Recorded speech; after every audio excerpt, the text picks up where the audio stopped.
సిద్ధిప్రియులారా, చిన్న ప్రార్థన చేద్దాం. దేవా కన్న తండ్రి, మీకు స్తోత్రం. ఆరాధనలో తోడుగా ఉన్నారు, మీకు స్తోత్రం దేవా. మరి రెండవ వర్తమానములో కూడా మీ సహాయం అనుగ్రహించండి, మాతో మాట్లాడండి దేవా. మీ వాక్యములో మేము వినుట మట్టుకు కాకుండా వాటిని అనుసరించి పాటించుటకు మీ సహాయం అనుగ్రహించాలని మా ప్రభును రక్షకుడైన యేసుక్రీస్తు నామములో ప్రార్థించి వేడుకుంటున్నాము తండ్రి, ఆమేన్.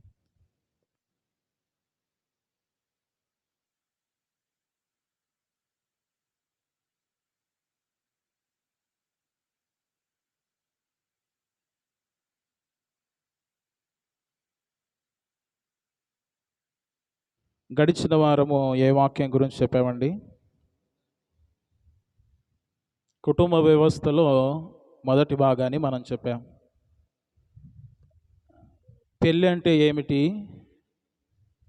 అదే వివాహం అంటే ఏమిటి, వివాహం ఎందుకొరకు చేసుకోవాలి, వివాహానికి కావలసిన అర్హతలు ఏమిటి, వివాహానికి ముందుగా ఏం చేయాలి, ఎలాంటి వధువుని ఎన్నుకోవాలి, ఈ భాగాలన్నీ చెప్పాం. గుర్తున్నాయా? వివాహం అంటే ఏమిటి, వివాహానికి కావలసిన అర్హతలు ఏంటి చెప్పండి. అర్హతలు చెప్పండి యవనస్తులు. అర్హతలు: వయసు, ఉద్యోగం, తర్వాత పవిత్రమైన జీవితం. ఇవి ఉండాలి. ఇవి లేకపోతే అర్హత లేదు వివాహానికి. మారు మనసు పొంది ఉండాలి. అర్హతలు.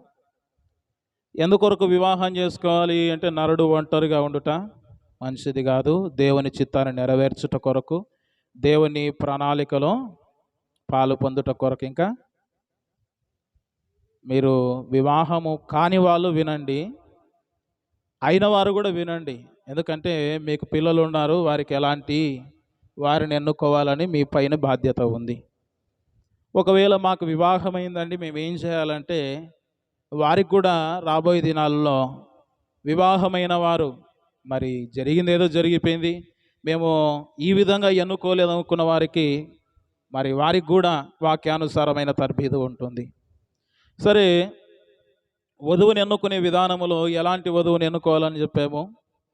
విశ్వాసురాలని, ఇంకా దేవుని యందు భయభక్తులు కలిగిన స్త్రీని, నెనరుగల స్త్రీని, సుబుద్ధి కలిగిన స్త్రీని, వినయము కలిగిన స్త్రీని, ఇంకా జ్ఞానవంతురాలైన, గుణవంతురాలైన, చురుకైన, ఇవన్నీ లక్షణాలు ఉన్నాయి.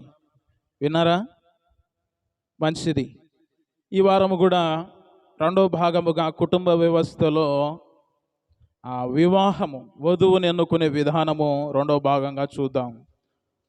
వివాహము, వివాహ వ్యవస్థ, వధువుని ఎన్నుకునే విధానం ఏ విధంగా ఉంటుంది?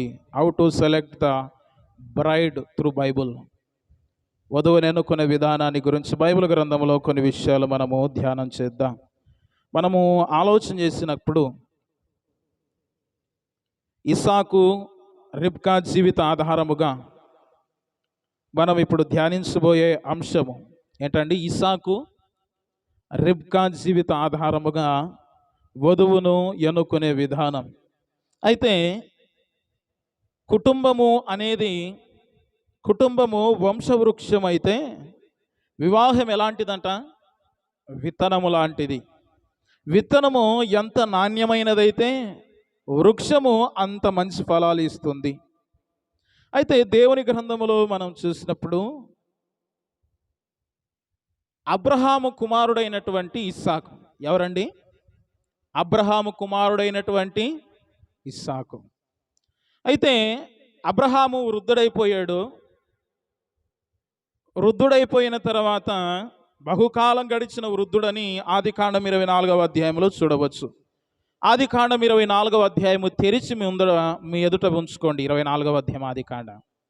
నా వైపు చూడండి. ఇక అబ్రహాము బహుకాలం గడిచిన వృద్ధుడై ఉన్నాడు.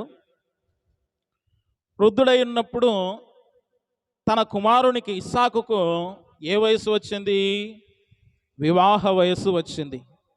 వివాహ వయస్సు వచ్చినప్పుడు అతడు అనుకున్నాడు, ఏమనుకున్నాడంటే అతడు నివసిస్తున్న ప్రదేశం ఏమిటంటే అతడు కాపురం ఉన్న ప్రదేశము కానాను. ఏంటండి? కానానీయుల కుమార్తెను అక్కడ ఉండే దేశములో ఉండే వారిని పెళ్లి చేసుకొనక తన సొంత దేశమైనటువంటి అబ్రహాం యొక్క సొంత దేశమైనటువంటి తన బంధువుల బిడ్డలను చేసుకోవాలని ఆలోచన కలిగి ఉన్నాడు. మొత్తానికి ఏం చేశాడంటే దేవుని చిత్తమును బట్టి అబ్రహాము దాసుని ద్వారా, ఏంటండి? అబ్రహాము దాసుని ద్వారా ఇస్సాకునకు వధువుని ఎన్నుకొనుట. ఎలాగండి? దేవుని చిత్తమును బట్టి అబ్రహాము దాసుని ద్వారా. ఎలాగండి? అబ్రహాముకు దాసుడు ఉన్నాడు, ఒక పెద్ద దాసుడు. అతని గురించి రాయబడింది చూడండి, ఆదికాండం 24వ అధ్యాయము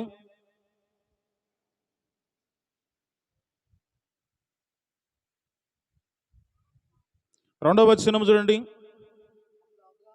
అప్పుడు అబ్రహాము తనకు కలిగిన సమస్తమును ఏలుచుండిన తన ఇంటి పెద్ద దాసునితో నీ చెయ్యి నా తొడ కింద పెట్టుము అని ప్రమాణం చేయడానికి ఆ విధంగా పెట్టాడండి. ఏమని ప్రమాణం చేస్తున్నాడంటే, నీవు వెళ్ళు, ఈ ప్రదేశములో కాకుండా నా స్వదేశమందున నా బంధువుల యొద్దకు వెళ్ళి ఇస్సాకునకు నా కుమారునికి భార్యను తెచ్చునట్లు ఆకాశము యొక్క దేవుడును భూమి యొక్క దేవుడనైన యెహోవా తోడని నీ చేత ప్రమాణము చేయించిదను అని దాసునితో ప్రమాణం చేసి నువ్వు బయలుదేరి, ఏంటండి?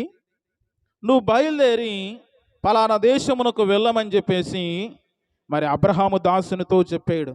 చెప్పి ఏం చెప్పాడంటే, నువ్వు పలానా దేశానికి వెళ్ళి నీవు ప్రమాణపూర్వకముగా దేవుని చిత్త ప్రకారంగా నా కుమారునికి వధువును సిద్ధపరచాలని చెప్పేసి చెప్పినట్టుగా మనం ఇక్కడ చూస్తూ ఉన్నాం. అయితే మన బైబిల్ గ్రంథంలో చూసినప్పుడు 5వ వచనాన్ని మనం ఒకసారి చదువుదాం చూడండి. ఆ దాసుడు, ఈ దేశమునకు నా వెంట వచ్చుటకు ఒకవేళ ఆ స్త్రీ ఇష్టపడని ఎడల నీవు బయలుదేరి వచ్చిన ఆ దేశమునకు నేను నీ కుమారుని తీసుకొని పోవలనా అని అడగగా అబ్రహాము, అక్కడికి నా కుమారుని తీసుకొని పోకూడదు సుమి. నా తండ్రి ఇంట నుండి నేను పుట్టిన దేశము నుండి నన్ను తెచ్చి నాతో మాట్లాడి నీ సంతానమునకు ఈ దేశము నిచ్చెదనని ప్రమాణం చేసి నాతో చెప్పిన పరలోకపు దేవుడగు యెహోవా తన దూతను నీకు ముందుగా పంపును. అక్కడ నుండి నీవు నా కుమారునికి భార్యను తీసుకొని వచ్చేదవు. ఎంత మంచి విశ్వాసం చూడండి అబ్రహాముకు. నా కుమారుడు నీ వెంట రాము, నీవు మాత్రమే వెళ్ళి ఆ యొక్క కుమార్తెను చూసి ఆ కన్యకను చూసి నీవు నా కుమారునికి భార్యగా తీసుకొనిరా అని తన దాసునితో చెప్తున్నట్టు మనం చూస్తున్నాం ప్రియ దేవుని బిడ్డలారా. అంత మాత్రమే కాదు, 10వ వచనములో చూడండి. అతడు తన యజమానుని 10 ఒంటెలను తన యజమానుని ఆస్తిలో శ్రేష్టమైన నానా విధములకు వస్తువులను తీసుకొని పోయాను. అతడు లేచి ఆరహానులోనున్న నాహోరు పట్టణము చేరి సాయంకాలమందు స్త్రీలు నీళ్లు చేదుకొని వచ్చు వేలకు ఆ ఊరి బయటనున్న నీళ్ళ బావి వద్ద తన ఒంటెలను మోకరింప ఇట్లా నేను ఎక్కడికి పోయాడు? నాహోరు, ఆ మెసపతోనియాలోని నాహోరుకు వెళ్ళాడండి. తన దేశం ఏది? నాహోరు. తన సొంత దేశానికి వెళ్ళాడు. వెళ్ళిన తర్వాత అక్కడ వివాహాన్ని ఎన్నుకునే విధానాన్ని మనము చూస్తూ ఉన్నాం. ఎలాగూ ఎన్నుకుంటున్నాడు అని ఆలోచన చేసినప్పుడు 24వ అధ్యాయం 12వ వచనం చూడండి. 24:12. నా యజమానుడగు అబ్రహాము దేవుడవైన యెహోవా, నేను వచ్చిన కార్యమును త్వరలో సఫలము చేసి నా యజమానుడగు అబ్రహాము మీద అనుగ్రహము చూపుము. ఏం చేస్తున్నాడు? ప్రార్థన చేస్తున్నాడు. వివాహానికి ఎన్నుకోవడానికి వెళ్తున్నాడు. ఇస్సాకునకు భార్యను తీసుకురావడానికి అబ్రహాము దాసుడు వెళ్ళాడు. వెళ్ళి ఏం చేస్తున్నాడు? ప్రార్థన చేస్తున్నాడు. ఏం చేస్తున్నాడండి? ప్రార్థన చేస్తున్నాడు. దేవుడవైన యెహోవా, నేను వచ్చిన కార్యమును త్వరలో సఫలము చేసి. ప్రియులారా, ఆలోచన చేయండి.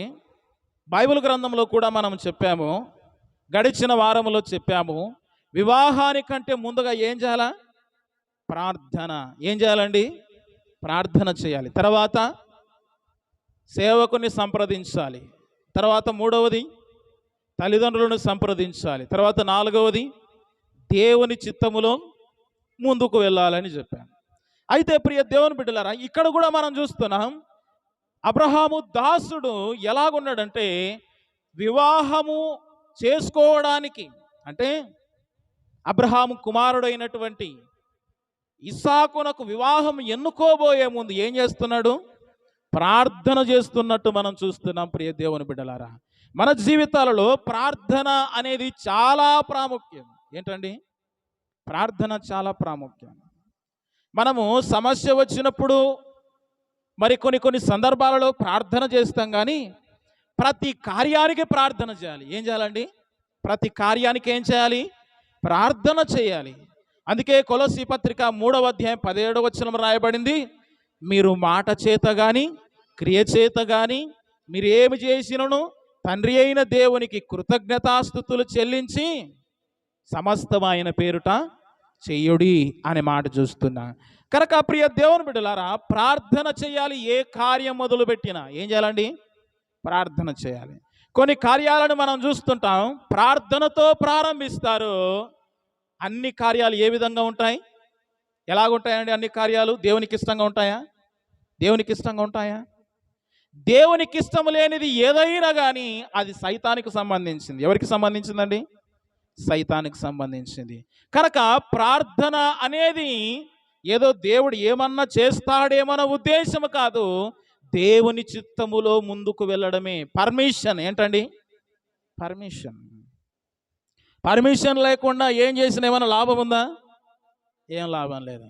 కొన్ని సందర్భాలలో చాలా అనుభవంతో నేను చెప్తున్నాను, మనము ప్రార్థన జీవితము లేకుండా ఏ విషయంలోనైనా ముందుకు అడిగేసామా, దాని పర్యావసానము చాలా భయంకరంగా ఉంటుంది. సమస్యలు వచ్చి పడతాయి. వివాహానికి ముందుగా ప్రార్థన చేయాలనేది పదే పదే చెప్తున్నా. ప్రార్థన ఏ విధంగా చేస్తారంటే, వివాహానికి మన వాళ్ళు, దేవా వివాహం చేసుకోవాలని ఆలోచన ఉంది, మీరే సహాయం చేయండి. అక్కడ వరకే. ఇంకా వీళ్ళ కోరికలు ఏముంటాయి? వీళ్ళ కోరికలు ఏముంటాయి? కట్నాలు కావాలి, కలగా ఉండే అమ్మాయి కావాలి, కాసులు కావాలి, కనకాలు కావాలి, ఇవి ఆలోచనలు ఉంటాయి. కానీ దేవా, నీ చిత్తములో ఉండిన అమ్మాయి కావాలి, లేకపోతే నీ చిత్త ప్రకారంగా నడుచుకునేవారు కావాలి, నీ చిత్తములో ఏదైతే జరిగించాలనుకున్నారో అలాగే జరిగించునైనా అని ప్రార్థన చేయరు చాలామంది. ప్రార్థనలు చాలా మటుకు ప్రార్థన మనకు అనుకూలంగా చేసుకుంటాం. ప్రార్థన, ప్రభువా నాకు ఇలాంటి వారిని, అవునా ప్రభువా మంచి ధనవంతుని, ప్రభువా ప్రభువా మంచి ఉద్యోగస్తుని, ప్రభువా, ఈ విధమైన ఆలోచన ఉంటుందండి. ప్రార్థన చేయడము అనేది కూడా దేవునికి ఇష్టమైన ప్రార్థన ఉండాలి. ఏంటండి?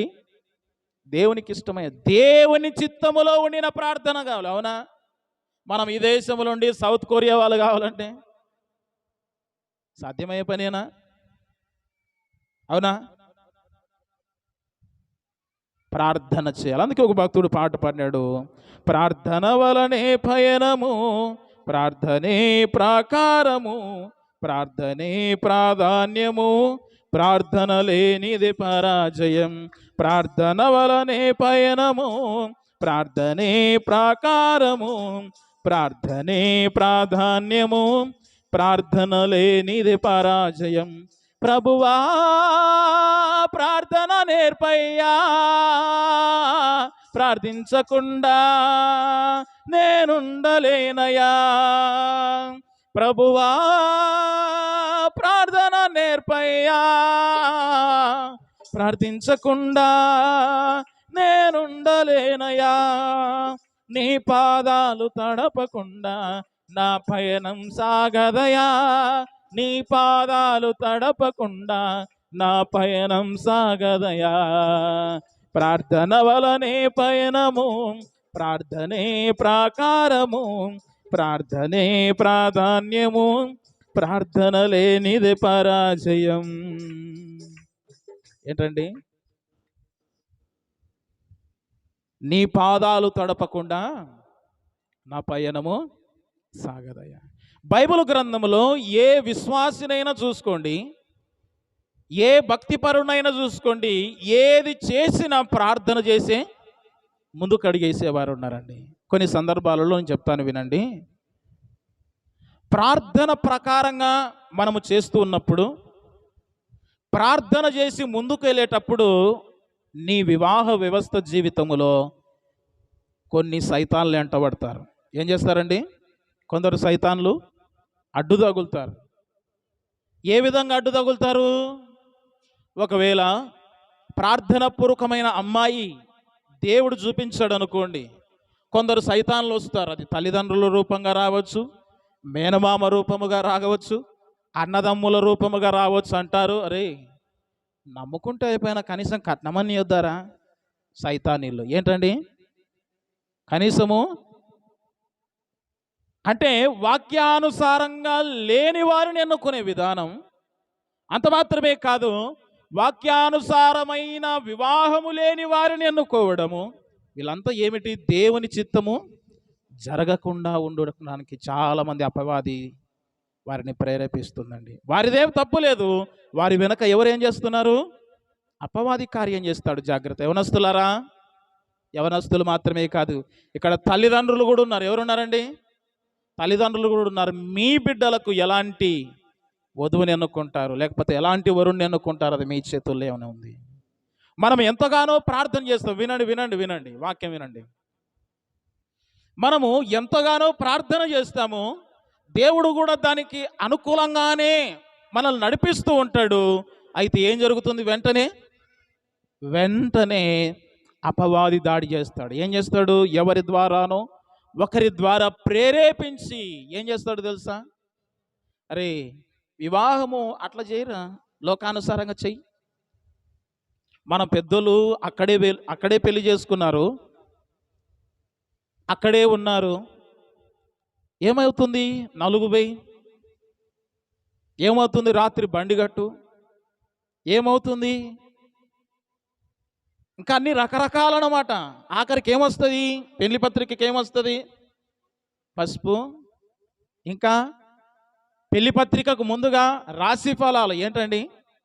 నేను చాలా విషయాల్లో చూస్తున్నాను, దేవుని నమ్మిన బిడ్డలు కూడా ఇలాంటి వాటికి ముందుకు వెళ్తున్నారు. ఏమిరంటే, ఏమన్నా మా అమ్మ నాన్న వినడం లేదు.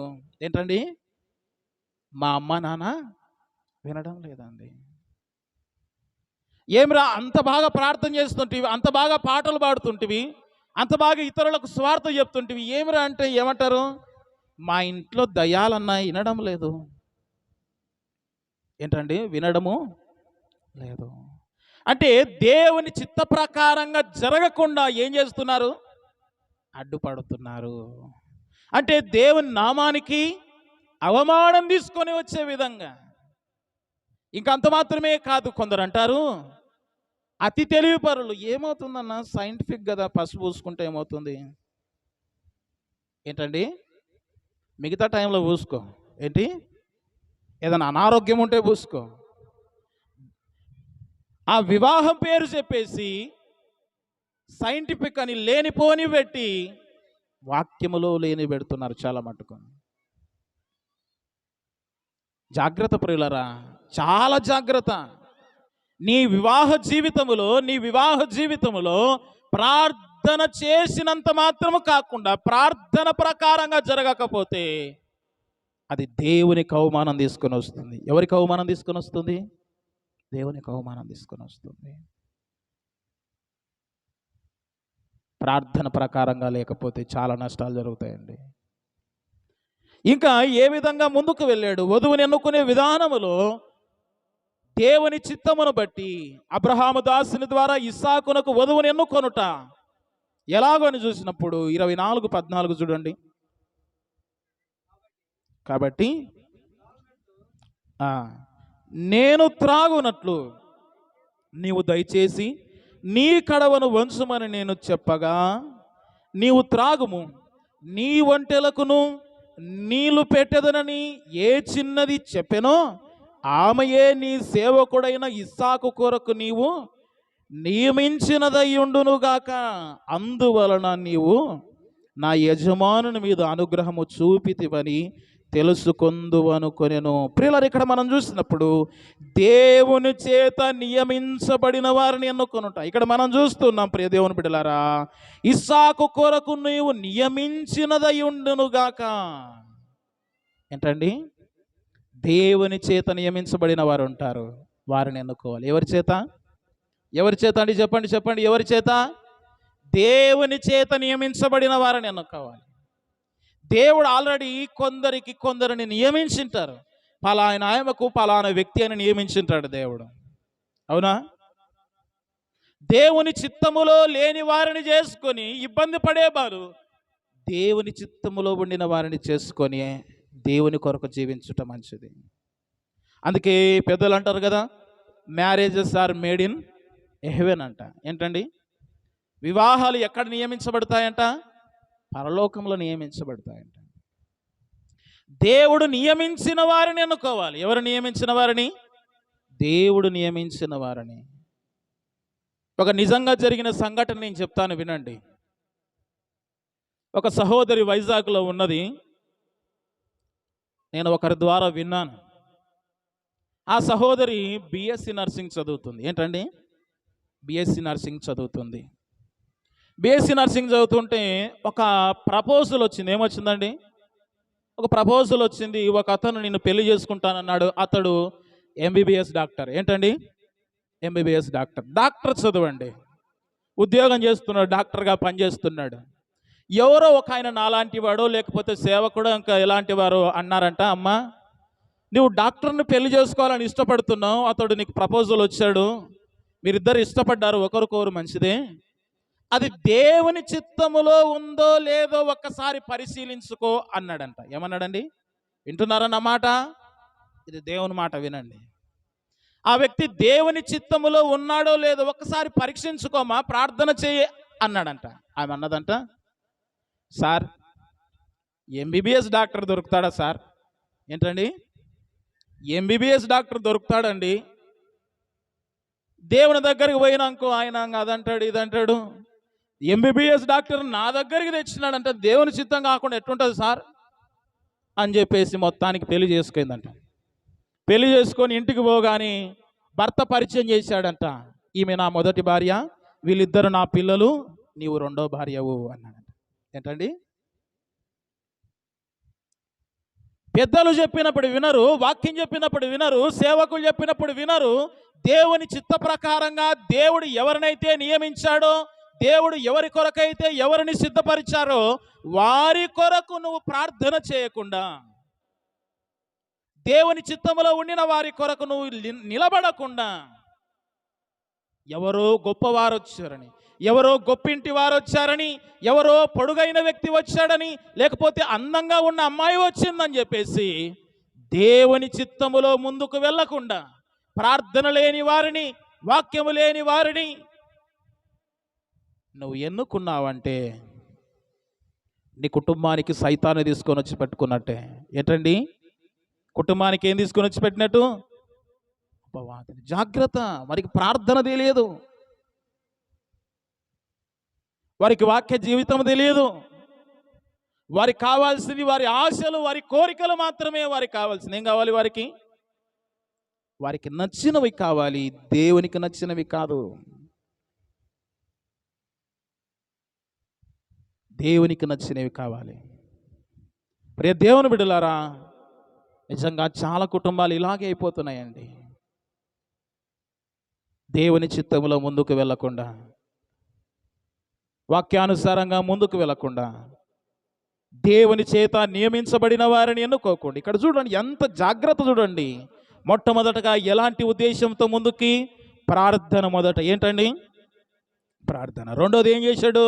దేవుని చేత నియమించబడిన వారిని ఎన్నుకున్నారండి. ఎవరి చేత? దేవుని చేత. తర్వాత అక్కడే మన 14వ వచనము చూసినప్పుడు ప్రియులారా, చివరిలో ఒక మాట చూడండి. అందువలన నీవు నా యజమానుని మీద అనుగ్రహము చూపితివని తెలుసుకుందువని. అంటే దేవుని అనుగ్రహం పొందిన వారిని ఎన్నుకోవాలి. ఎవరినండి? దేవుని అనుగ్రహం కొరకు ఎదురు చూడాలి. మనము చాలా మటుకు అడుగుతాము, మనమే అనుకుంటాం. ఏంటండి? వినండి వినండి. మనము ఏం చేస్తాము? అడుగుతాం. ఏం చేస్తామండి? అడుగుతాము, కానీ మనమే ఎన్నుకుంటాం. ప్రభువా, నేను నిన్ను అడిగా నిజమే ప్రభువా, ఇది నీ చిత్తమా కాదా అని అడగరు. అడుగుతారు కానీ దేవుని అనుగ్రహం పొందరు చాలా మంది. ఇది నీకు ఇష్టమా కాదా ప్రభువా అని అడగరు అన్నమాట. ఆయన అనుగ్రహము లేని నువ్వు ముందుకు అడిగేసావనుకో, నష్టపోయే ప్రమాదం ఉంది. ఉదాహరణకు నేను ఒక మాట చెప్తా, వినండి అక్క, వినండి అక్క, వినండి అమ్మా. మన సెలక్షన్ బాగుంటుందా, దేవుని సెలక్షన్ బాగుంటుందా? మీరు చెప్పాలి ఇప్పుడు. మరలా చెప్పండి. వివాహ వ్యవస్థలో, వివాహము చేసుకునే విధానములో మనము ఎన్నుకునే వధువు బాగుంటుందా, లేకపోతే మనం ఎన్నుకునే వరుడు బాగుంటాడా? దేవుని చిత్తములో దేవుని అనుగ్రహం పొందిన వారు, దేవుని చేత నియమించబడిన వారిని ఎన్నుకుంటే బాగుంటుందో చెప్పండి. మన సెలక్షనా, దేవుని సెలక్షనా? మీ తల్లిదండ్రుల సెలక్షనా, దేవుని సెలక్షనా? మీ అన్నదమ్ముల సెలక్షనా, దేవుని సెలక్షనా? మరి ఇప్పుడు ఎట్లా వెళ్తారు మీరు? ఈ విషయంలో రాజీ పడొద్దు. జీవితాంతం కలిసి ఉండేది నీవే. మా నాన్న చెప్పినాడని, మా అమ్మ చెప్పిందని, మా నాన్న చెప్పాడని ఇలాగ నువ్వు ముందుకు వెళ్ళావో, నీ జీవితాన్ని నువ్వు పాడు చేసుకుంటావు. ఏంటని? నీ జీవితాన్ని నువ్వు పాడు చేసుకుంటావు. దేవుని నిర్ణయానికి నువ్వు వదిలే. ఎలాగ తెలుసుకోవాలండి దేవుని నిర్ణయం ఏదంటే? ప్రార్థన చేయాలి. ఏం చేయాలి? ప్రార్థన చేయి, ప్రార్థన చేయి, ప్రార్థన చేయి. చాలామంది నేను చూస్తుంటాను, మొత్తానికి ప్రార్థన చేస్తారు కొందరు వివాహం కొరకు. ప్రార్థన చేసిన తర్వాత వాళ్ళకు నచ్చిన వారిని ఎన్నుకుంటారు. వచ్చిన తర్వాత అంటారు, ఈమె నాకు చాలా బాగా చేసి పెడుతుందండి, ఈమె దేవుడు ఏర్పాటు చేసిన ఆమెనండి అంటారు. ఏంటండి? కొన్ని దినాలు గడిచి నాకు అర్థమవుతుంది. ఎన్ని దినాలు? కొన్ని దినాలు గడిచిన తర్వాత మనం ప్రార్థన చేస్తాం, మంచిదే, కానీ దేవుని చేత నిర్ణయించబడిన వారిని ఎన్నుకునాలండి మనం. ఇక బైబిల్ గ్రంథంలో మనం చూసినప్పుడు ప్రియ దేవుని బిడ్డలారా, ఇంకా ఏ విధంగా ముందుకు వెళ్ళాలని మనం ఆలోచన చేసినప్పుడు బైబిల్ గ్రంథంలో ఒక మాట చూద్దాం. చూడండి 24:16 చూడండి. ఆ చిన్నది మిక్కిలి చక్కనిది, ఆమె కన్యక, ఏ పురుషుడును ఆమెను కూడలేదు. ఆమె ఏ బావిలోనికి దిగిపోయి ఆమె ఆ బావిలోనికి దిగిపోయి కడవను నీళ్ళలో నింపుకొని ఎక్కిరాగా. ప్రియులారా, ఇక్కడ మనం చూస్తున్నాం, ఎలాంటి వధువుని ఎన్నుకోవాలంటే ఆమె కన్యక అనగా పవిత్రురాలని ఎన్నుకోవాలి. ఎలాంటి వారినండి? పవిత్రురాలని ఎన్నుకోవాలి. పవిత్రమైన జీవితం కలిగిన వారిని. ఎలాంటి వారిని ఎన్నుకోవాలండి? పవిత్రమైన జీవితం. నేటి సమాజానికి పవిత్రత అవసరం లేదు. ఏంటి అవసరం లేదండి? పవిత్రమైన జీవితం ఉందా లేదా? ఎక్కడి నుంచి వస్తుంది అది? కుటుంబం నుంచి వస్తుంది. ఎక్కడి నుండి అది? వారి కుటుంబం ద్వారా నుంచి వస్తుంది. వధువుని ఎన్నుకునే విధానము పవిత్రురాలను ఎన్నుకోవాలి. ఎలాంటి వారనండి? పవిత్రురాలు. ఇప్పుడు మనం చూస్తున్నాము, ఎవరు అందంగా ఉందని చెప్పేసి ఆమెను ఎన్నుకొని ఇంటికి తెచ్చుకుంటాడు వాడు. తర్వాత ఏం చేస్తుంది ఆమె? వాడిని నెత్తిన చేపెడుతుంది. ఏం పెడుతుందండి? కూర్చోమంటే కూర్చోవాలి, లేవమంటే లేవాలి. ఆ విధమైన తయారవుతున్నారండి. అందంగా ఉందని చెప్పేసి కట్న కానుకలు తెస్తున్నారని చెప్పేసి, ఏదో నిన్ను చూసి నవ్విందని చెప్పేసి ఎన్నుకుంటున్నారు ఇప్పుడు చాలామంది యవనస్తులు. ఎన్నుకున్న తర్వాత ఇంటికి తెచ్చుకుంటే ఏం చేస్తున్నారు? వాళ్ళు ఆట ఆడిస్తున్నారు పురుషులను. ఏం చేస్తున్నారు? ఆట ఆడిస్తున్నారు. భర్తకు లోబడకున్నారు. ఏం చేయకున్నారండి? భర్తకు లోబడకున్నారు. గడిచిన దినాల్లో పెద్దల కాలంలో చూసినప్పుడు భర్తలే దేవుళ్ళు భార్యలకు. ఏంటండి? భర్త ఏం చెప్తే అదే జీవితం. ఇప్పుడు అట్లా లేదు. భార్య ఏం చెప్తే అదే సాగాలి. ఇప్పుడు మనం చూస్తున్నాం, చాలా మంది కూడా భర్తలకు అన్నం పెట్టలేని వారు ఉన్నారు. అక్కడ ఉంది వేసుకో సర్వ అంటున్నారు. ఏమంటున్నారండి? దీక్ష అక్కడ లేదా చూసినావు కదా గ్యాస్ భర్తలకు. ఎందుకు ఇవంతా అంటే మనము ఎన్నుకునే విధానములో లోపం ఉంది. ఎక్కడుంది? ఎన్నుకండి సత్ప్రవర్తన కలిగిన వారిని. ప్రవర్తన లేని వారిని ఎన్నుకోవద్దు.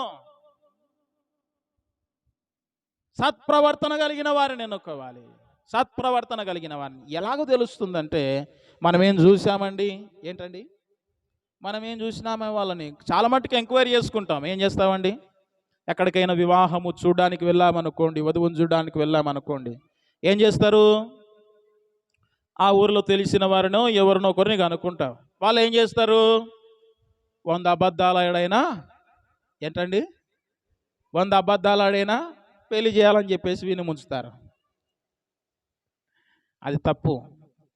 వాళ్ళు ఏం చేస్తారంటే సరే మొత్తానికి వచ్చారు, మనం ఏం చెప్పకూడదు, సరే బాగుందిలే అని చెప్పేస్తామని చెప్తారు. కానీ ఎలాగ వారిని తెలుసుకోవడం అంటే ప్రార్థనలో తెలుసుకోవాలి. ఎలాగండి? ప్రభువా నీ చిత్తమైతేనే ముందుకు అంటే దేవుడు ముందుకు నడిపిస్తాడు. అవునా కదా? ప్రభువా నీ చిత్తం లేదు ఇది అనుకుంటే ఆప్ చేయి ప్రభు, వద్దు. ఎక్కడైనా నేను యవనస్తులకు వివాహం చూడడానికి వెళ్ళినప్పుడు ఇదే ప్రార్థన చేస్తా. ఏమని? దేవా నీ చిత్తములో ఉంటే కొనసాగించు, లేకపోతే వద్దు. ప్రేమ ఉన్నాడు, నవ్వుతున్నాడు చూడు. ప్రేమ పోయినప్పుడు ఇదే ప్రార్థన చేసిన, చాలామంది పోయినప్పుడు ఇదే ప్రార్థన చేసిన. దేవా నీ చిత్తములో ఉంటే మాకేం తెలియదు ప్రభు, నీ చిత్తమే. నీ చిత్తములో ఉంటే, ఆయన చిత్తములో ఉంటే మనం ప్రార్థన పరులమైతే, మనం విశ్వాసులమైతే, మనము దేవుని యందు నమ్మిక ఉంచిన వారమైతే దేవుని చిత్తములో సత్ప్రవర్తన కలిగినారు. నువ్వు ఎప్పుడు ఇవే ప్రార్థన చేయాలి. ఎన్నుకునే విధానంలో సత్ప్రవర్తన కలిగిన భార్య నువ్వు ప్రభువా, సుబుద్ధి కలిగిన భార్య నువ్వు ప్రభువా, వివేకం కలిగిన భార్య నువ్వు ప్రభువా, వాక్యానుసారంగా బ్రతికే భార్య నువ్వు ప్రభువా, నాకు ఆత్మీయ జీవితంలో తోడుగా ఉండే భార్య నీ ప్రభువా. ఈ ప్రార్థన నువ్వు చేయవలసి ఉంది. ఏం చేయాలండి? ఈ ప్రార్థన నీవు చేయవలసి ఉంది ప్రియ దేవుని బిడ్డలారా. ఇంకా ఎలాగ ఎన్నుకోవాలని మనం ఆలోచన చేసినప్పుడు ఇంతవరకు మనం చూసాం పవిత్రురాలని, సత్ప్రవర్తన కలిగిన వారిని, దేవుని చేత నియమించబడిన వారిని, దేవుని అనుగ్రహం పొందిన వారిని ప్రార్థన ద్వారా ఎన్నుకోవాలి అనే విషయాన్ని మనం చూస్తున్నాం. తర్వాత 16వ వచనములో చివరిలో చూడండి, ఆ బావిలోనికి దిగిపోయి కడవను నీళ్లతో నింపుకొని ఎక్కిరాగా అంటే పనిమంతురాలని ఎన్నుకోవాలి. ఎలాంటి వారిని ఎన్నుకోవాలండి? ఆ పిల్లల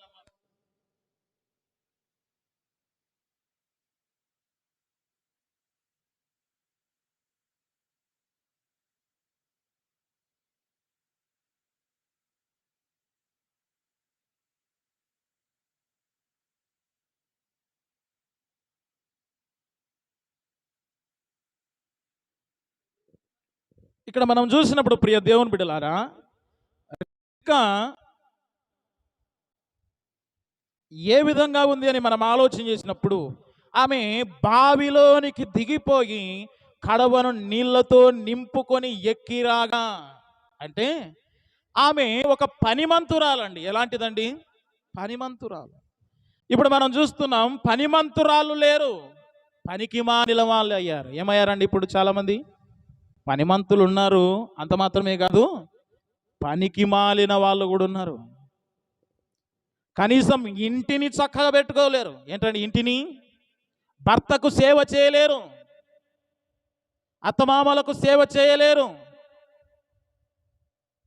ఇంట్లో ఉన్న వారికి సేవ చేయలేరు. ఒక స్త్రీకి అలంకరణ ఏదైనా ఉన్నదా అంటే అది పనిమంతురాలే. ఏంటండి? ఆమె పనివంతురాలు అనేది గొప్ప పేరు, అదే అలంకరణ. స్త్రీకి అలంకరణ ఏందంటే ఆమె పనిమంతురాలు, ఆమె గుణమంతురాలు, ఆమె భయభక్తులు కలిగినది. ఈ మంచి పేరే అండి ఆమెకు. ఏంటండి? ఈ మంచి పేరే ఆమెకు. వినండి వినండి, ఎలాంటి వారిని ఎన్నుకోవాలండి? పనిమంతురాలను ఎన్నుకోవాలి. బావిలోనికి దిగిపోయి కడవను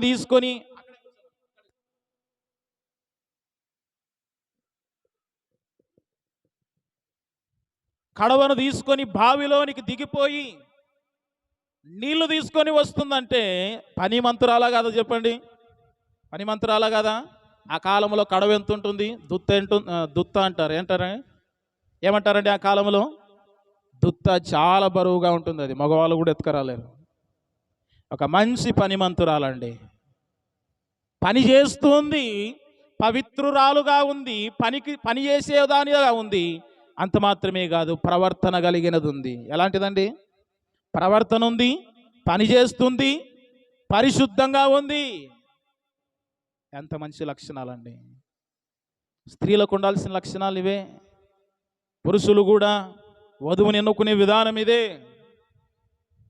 వధువుని ఎన్నుకునే విధానం ఇవన్నీ ఎలాగంటే ప్రార్థన ద్వారానే అనేది మనం అర్థం చేసుకోవాలి. ఇంకంత మాత్రమే కాదు, 18వ వచనం చూడండి. 18వ వచనం, అందుకామె అయా త్రాగుమని చెప్పి త్వరగా తన కడవను చేతి మీదకు దించుకొని అతనికి దాహమిచ్చెను. ప్రియులారా, ఇక్కడ చూడండి. అందుకు ఆమె ఏమంటుంది? ఇతను అడిగాడు, సేవకుడు అడిగారు. ఎవరు?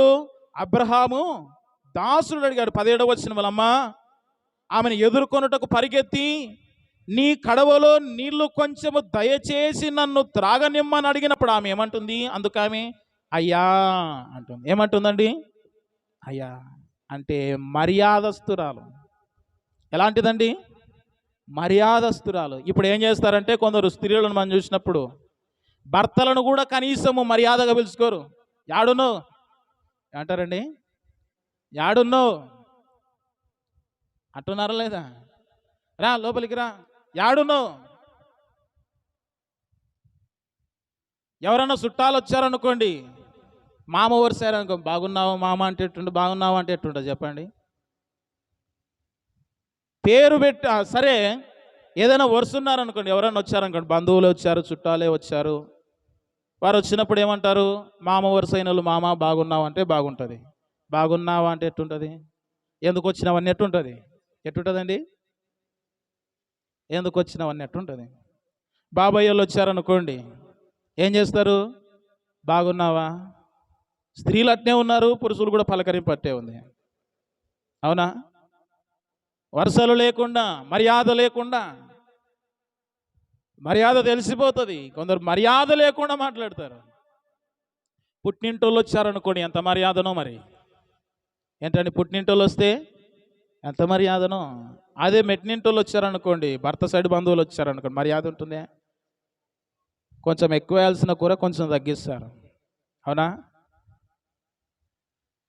పుట్టినింటోళ్ళు వచ్చారనుకోండి, సొంగలు కాలుస్తారు, తినడానికి స్నాక్స్ ఉంటాయి, అన్నీ ఉంటాయి. మెట్టినింటోళ్ళు వచ్చారనుకోండి, కొన్ని కొన్ని తగ్గిస్తారు. అవునా? తగ్గిస్తారా లేదు చెప్పండి? జాగ్రత్త, ఇలాంటి వారిని తెచ్చి నెత్తిన పెట్టుకోవద్దండి, కుటుంబాలు నాశనం అవుతాయి. మర్యాదస్తులు ఉండాలి.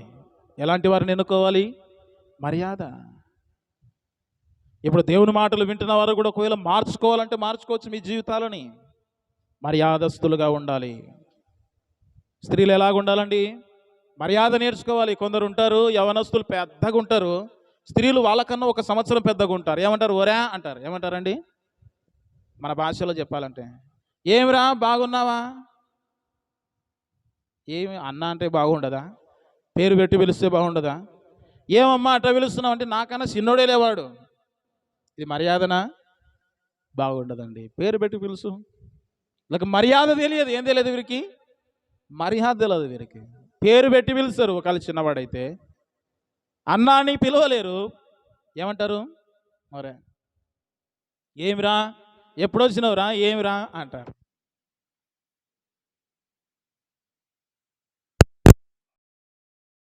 మర్యాద లేకపోతే మర్యాద తప్పుతుంది మీకు కూడా.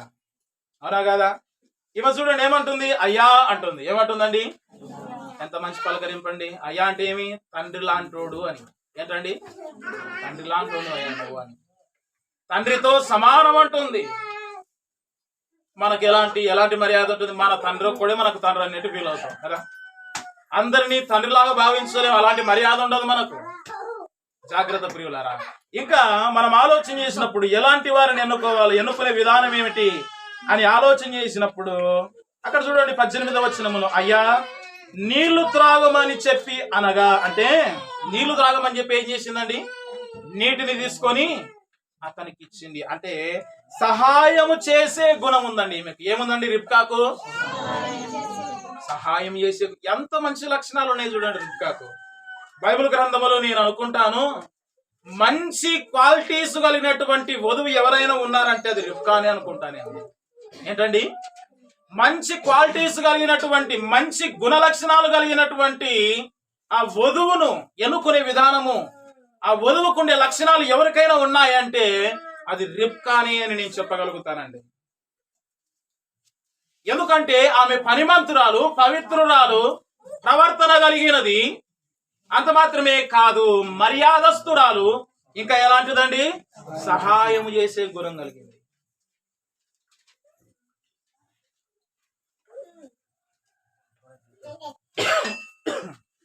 స్త్రీలకు మంచి గుణ లక్షణం ఏంటంటే ఇతరులకు సహాయం చేసేది. ఎలాంటిదండి? ఇతరులకు సహాయం చేసేది. అందుకే మన భారతీయులు అంటారు స్త్రీని భూమాతతో పోల్చారు. భూమాతనే లేదులే అనుకోండి, ఎలాగ పోల్చారు? భూమాతతో పోల్చారు. మాతలే లేరు. అంటే అంత ఓర్పు ఉంటుంది, అంత సహనం ఉంటుంది, అంత సహాయం చేసే గుణం ఉంటుందని. ఈ కాలం స్త్రీలు సహాయం చేసేవారు తక్కువైపోయారు. ఎవరైనా ఆకలితో వచ్చారని మనకు లేదు, ముందర వాళ్ళకేం పెడతామంటారు. ఏమంటండి? ఏమంటారు? మనకు లేదు, సహాయం చేయలేరు. సహాయం చేసే గుణం కలిగిన వారిని ఎన్నుకోవాలి. అంత మాత్రమే కాదు, 24:10 చూడండి ఒక మాట.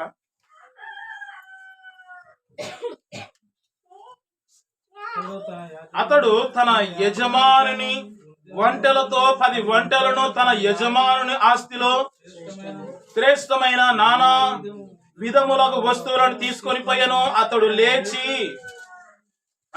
చివరిలో ఒక మాట చూడండి. సాయంకాలం మందు స్త్రీలు చేదు కొనవచ్చు వేలకు ఆ ఊరి బయటనున్న నీళ్ల బావి యొద్ద తన ఒంటెలను మోకరింపజేసి ఇట్లా నేను.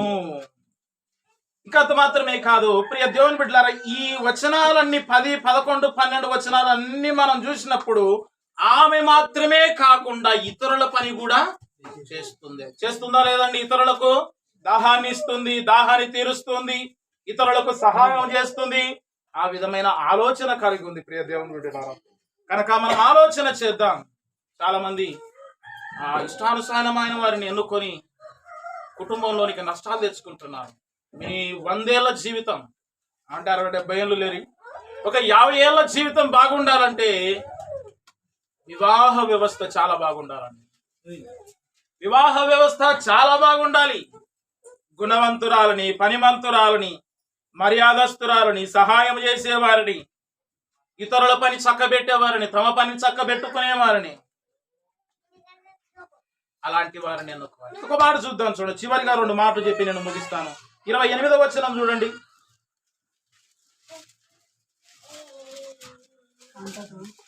అంతటా ఆ చిన్నది పరిగెత్తుకొని పోయి ఈ మాటలు తన తల్లి ఇంట వారికి తెలిపేను. ప్రియ దేవుని బిడ్డలారా, ఆ యజమానుడు అంటే ఆ దాసుడు వచ్చి ఈమెతో జరిగిన చర్చ అంతా మాట్లాడాడు. పలానా వ్యక్తి వచ్చాడు, నేను దాహం ఇచ్చాను, పలానా అడిగాడు, పలానా వ్యక్తి అని చెప్పాను అని చెప్పేసి అన్ని జరిగింది. బయట జరిగిన సంగతులు ఆమె ఏం చేస్తుంది? ఇంటికి వచ్చి చెప్తుంది. అంటే దాపరికం లేని వారిని ఎన్నుకోవాలి. ఏం చేయాలండి? దాచిందా ఏమన్నా? పలానా వ్యక్తి వచ్చి మాట్లాడాడు, పలానా వ్యక్తి వచ్చి నీళ్లు అడిగాడని చెప్పకుండా ఉందా ఏమన్నా? మొత్తం ఏం చేసింది? తన తల్లి ఇంటి వారికి తెలియజేసింది. ఎంత మంచి గుణ లక్షణం చూడండి ఆమెకు. కొందరు భర్తల దగ్గర దాస్తుంటారు. ఏం చేస్తుంటారండి? భర్తల దగ్గర దాచేవారు దయ్యాలతో సమానం. దేంతో సమానం? దయ్యాలతో సమానం. భర్తల దగ్గర మీరు ఏది దాచొద్దు. నువ్వు చేసే ఏ పనైనా భర్త దగ్గర దాచావా, నువ్వు పాపంలో ఉన్నావు. ఈ జాగ్రత్త.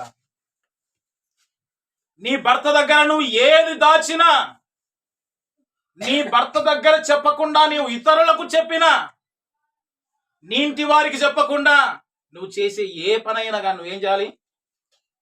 స్త్రీలారా, పురుషులారా, మీరు ఏ పనైనా కానీ మీరు చేసేది మీ ఇంటి వారికి తెలియాలి. ఇప్పుడు కాలం ఏమైపోయింది? స్త్రీలకు మొబైల్ కొనిచ్చారనుకోండి, స్టూడెంట్స్ కు చదువుకునే వారికి మొబైల్స్ కొనిచ్చారనుకోండి, వారి చాటింగ్ మొత్తం తల్లిదండ్రులకు తెలుస్తుందా? తెలుస్తుందా అండి? స్త్రీల దగ్గర మొబైల్ ఉందనుకోండి, వారి ఫోన్ కాల్స్ అంతా తెలుస్తున్నాయి, ఇంటి వారికి తెలుస్తున్నాయా? పాపములో ఉన్న జాగ్రత్త. దేవుడు హెచ్చరిస్తున్నాను నిన్ను, జాగ్రత్త పడవలసిన అవసరం ఉంది. ఈమె రిబ్కా బయట జరిగిన సంగతి దాచిపెట్టలేదండి. దాపరికం లేని జీవితం. ఏంటండి? దాపరికం లేని జీవితం. నీవు ఎప్పుడైతే దాస్తూ ఉన్నావో ఏదైనా గాని, నీ భర్త దగ్గర నువ్వు ఏదైతే దాస్తూ ఉన్నావో, నీవు పాపములో ఉన్నావు అనేది గుర్తించు. ఎక్కడున్నావని? పాపములో ఉన్నావని గుర్తించు. కొందరిని మనం చూస్తూ ఉంటాం, దాపరికం. భర్తలకు తెలియకుండా వస్తువులు కొంటారు. ఏం కొంటారండి? అవసరమైన చిన్న చిన్నవి కొంటారు, కొని భర్తలకు తెలియకుండా తెచ్చుకుంటారు. కొని ఏంటండి? భర్తలకు తెలియకుండా. ఈ మర్యాద నేర్చుకోవాలి. స్త్రీలు మర్యాద నేర్చుకోవాలి. దాపరికం లేని జీవితం కలిగిన వారిని ఎన్నుకోవాలి. దాపరికం లేని జీవితం ఎవరికైతే ఉంటుందో, బయట ఒకలాగా లోపల ఒకలాగా ఉండొద్దు. అంటే యథార్థురాలని. ఎలాంటి వారినండి? యథార్థవంతురాలని ఎన్నుకోవాలి అనేది మనం చూస్తున్నాం. ప్రియ దేవుని బిడ్డలారా, 31వ వచనం చూడండి. ఇది చాలా అవసరమైన మాట అండి. లాభాను యెహోవా వలన ఆశీర్వదింపబడినవాడా, లోపలికి రమ్ము. నీవు బయట నిలవనేలా ఇల్లును వంటలనుకును స్థలమును నేను సిద్ధము చేయించి తిని. పిల్లలు, ఇక్కడ మనం చూస్తున్నాం కుటుంబ సభ్యులు అండి. రిబ్కా అన్న, రిబ్కా నాన్న, వీళ్ళందరూ కూడా ఆహ్వానిస్తున్నారండి. ఏం చేస్తున్నారు? ఇంటిలోనికి ఆహ్వానిస్తున్నారంటే కుటుంబ సభ్యులు మర్యాదస్తులై ఉండాలి. అలాంటి కుటుంబంలో ఎన్నుకోవాలి. ఎలాంటి వారనండి? అందుకే పెద్దలు అంటారు, అటు 7 తరాలు ఇటు 7 తరాలు చూడాలి. అంటే పెద్దలు బాగుంటే, తల్లిదండ్రులు బాగుంటే, కుటుంబ సభ్యులు బాగుంటే అలాంటి వారి ఇంటిలో ఎన్నుకోండి. అంటే కుటుంబంలో ఉండిన వారు కూడా ఎలాగుండాలి? మారు మనసు పొందిన వారి కుటుంబంలో ఎన్నుకోండి. వింటున్నారా? జాగ్రత్త. యవన స్త్రీలైనా యవన పురుషులైనా ఆ కుటుంబంలో మారు మనసు పొందిన వారిని ఎన్నుకోండి. అనుభవంతో చెప్తున్నాం ఈ మాట. ఆ కుటుంబంలో మారు మనసు లేకపోతే, నువ్వు వాక్యానుసారంగా బ్రతికినా వాళ్ళు ఏం చేస్తారు తెలుసా? ఆచారాలు చెప్తారు నీకు. ఏం చేస్తారు? ఆచారాలు తీసుకొస్తారు. అదే వారు ప్రభుని నమ్మిన వారైతే, నీ భార్య ప్రభుని నమ్మిన బిడ్డ అయితే, నువ్వు ప్రభుని నమ్మిన వాడివైతే, అందరూ కూడా ఎలాగ ముందుకు వెళ్తారు? వాక్యానుసారంగా ముందుకు వెళ్తారు. లేకపోతే లోకానుసారమైన పండుగలు రానియరు వాళ్ళు. పండుగలు వచ్చినా లోకాంతో పాటు నడవాల్సింది వస్తుంది. అవునా? లోకాచారాలు, లోక పద్ధతులు. ఉదాహరణకు ఒక మాట చెప్తాను. నువ్వు అమ్మాయి మాత్రం ప్రభుని నమ్మిందండి అని అక్కడ వాళ్ళు చెప్పినారు అనుకోండి, కుటుంబ సభ్యులు ప్రభుని నమ్మలేదు అనుకోండి, ఎప్పుడైనా ఏం చేస్తారు? సంవత్సరం అయిందండి, పండుగ వచ్చింది, ఒడిబియ్యం పెట్టుకుందరండి అంటారు. ఏమంటారండి? సంవత్సరం అయింది. మీ ఇద్దరికి లేదు ఆలోచన, ఇది భార్య భర్తలకు లేదు. ఎవరంటారు వచ్చి? తల్లిదండ్రులు. ఇప్పుడు ఏం చేయాలి? నీవు వాక్యంలో లేనిది నువ్వు పాపం చేయాల్సి వస్తుంది. అవునా? జాగ్రత్త పడండి ఇప్పుడే. ఒకవేళ ఈ విధంగా నువ్వు లేకుండా వేరే విధంగా ఎన్నుకున్నావు అనుకో, జీవితాంతం బాధపడతావు. వాక్యానుసారంగా బ్రతకలేవు, రాజీ పడిపోతావు. రాజీ పడిపోయి బ్రతకాల్సింది వస్తుంది. జాగ్రత్త. ఒకవేళ మీకు పిల్లలు ఉంటే ఇలాంటి వారిని ఎన్నుకోండి. వాక్యం చెప్తుంది, వాక్యంలో ఉన్నది చెప్తుంది. నేను కూడా వాక్యంలో ఉన్నది చెప్తున్నానా లేని చెప్తున్నాను చెప్పండి. మా బైబిల్లో రెఫరెన్స్ చదివే చెప్తున్నానా? అర్థమవుతుంది మీకు? జాగ్రత్త పడదాం, జాగ్రత్త పడదాం. చివరికి ఇంకో మాట చూడండి, 33వ వచనం చూడండి. అతనికి భోజనము పెట్టించను గాని అతడు, నేను వచ్చిన పని చెప్పక మునుపు నేను భోజనము చేరనగా లాభాను చెప్పుమనెను. అంటే భోజనము, ఆతిథ్యం ఇచ్చే కుటుంబంలోని కుటుంబం కూడా ఆతిథ్యం ఇచ్చే కుటుంబంగా ఉండాలి. అంత మాత్రమే కాదు, 50వ వచనం చేసినప్పుడు ఆ కుటుంబము వారు దేవుని మీద విశ్వాసం ఉంచిన కుటుంబం అండి. చివరిలో నేను చెప్తున్నాను, కుటుంబాన్ని బట్టి కూడా ఎన్నుకోండి. వధువును చూడండి, వధువు గుణలక్షణాలు చూడండి, వధువు కొరకు ప్రార్థన చేయండి. అంత మాత్రమే కాదు, కుటుంబ సభ్యులు కూడా బాగుండాలి. ఇది చాలా జాగ్రత్త. కుటుంబ సభ్యులు కూడా వాక్యానుసారంగా ఉండాలి. అలాంటి కుటుంబములు ఎన్నుకుంటే మీ జీవితం ధన్యమవుతుంది. కనుక ప్రియులారా, నేను ముగిస్తున్నాను. ఎవరి మాటలు విన్న మీరందరూ కూడా జాగ్రత్త పడండి. వీలైతే వచ్చే వారము వరుడిని ఎన్నుకునే విధానాన్ని గురించి మనం ధ్యానం చేద్దాం కుటుంబ వ్యవస్థలో. దేవుడు మన కొరకు కొన్ని మాటలు దీవించును గాక.